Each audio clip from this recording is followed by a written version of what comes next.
दिल्ली के प्रगति मैदान में विश्व पुस्तक मेला चल रहा है। इसी कड़ी में होटल ताज एम्बेसडर में CEO speak of forum of publishing के 11वें संस्करण का आयोजन किया गया और इस कार्यक्रम में guest of honour country Saudi Arab के डेलीगेट्स के साथ विदेशी राजदूत के साथ भारत एक्सप्रेस के सीएमडी उपेंद्र राय ने भी हिस्सा लिया। कार्यक्रम में बुक कल्चर प्रमोट करने को लेकर मंथन किया गया। दिल्ली के प्रगति मैदान में विश्व पुस्तक मेले का आगाज हो चुका है, जिसमें दुनिया भर के लेखकों की पुस्तकें पुस्तक प्रेमियों को पढ़ने को मिलेंगी। आज इसी क्रम में ताज एम्बेसडर होटल में CEO speak of forum of publishing के 11वें संस्करण का आयोजन किया गया। इस कार्यक्रम का मकसद बुक कल्चर को प्रमोट करने के साथ एआई की चुनौतियों पर चर्चा करना था। इस चर्चा में नेशनल बुक ट्रस्ट के चेयरमैन मिलिंद सुधाकर मराठे, डायरेक्टर युवराज मलिक, केंद्रीय मंत्री डॉक्टर सुभाष सरकार, भारत एक्सप्रेस के सीएमडी उपेंद्र राय समेत विश्व पुस्तक मेले की guest of honour country Saudi Arab के डेलीगेट्स ने हिस्सा लिया। कार्यक्रम का शुभारंभ मिलिंद मराठे के संबोधन से हुआ।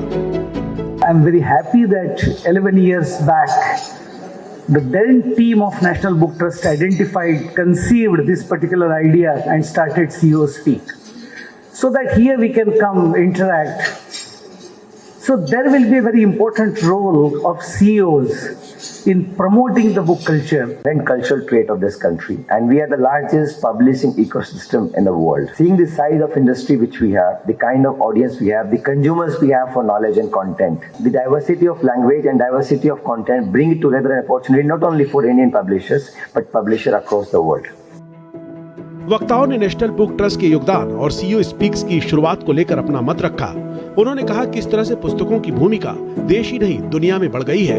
ये संस्कृति को समझने और बढ़ावा देने में महत्वपूर्ण भूमिका निभा रही हैं। तो वहीं केंद्रीय मंत्री डॉक्टर सुभाष सरकार ने बताया कि एआई की बदौलत कितनी आसानी से पुस्तकों का वास्तविक समय में सटीक अनुवाद किया जा सकता है।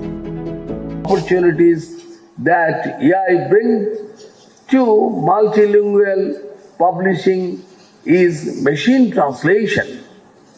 Thanks to AI, we can now accurately translate text between multiple languages in real time.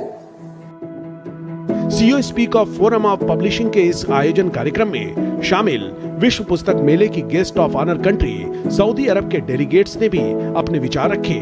तो केंद्रीय मंत्री डॉक्टर सुभाष सरकार ने कार्यक्रम में शामिल देशी विदेशी अतिथियों का धन्यवाद किया। दिल्ली से देवनाथ, भारत एक्सप्रेस।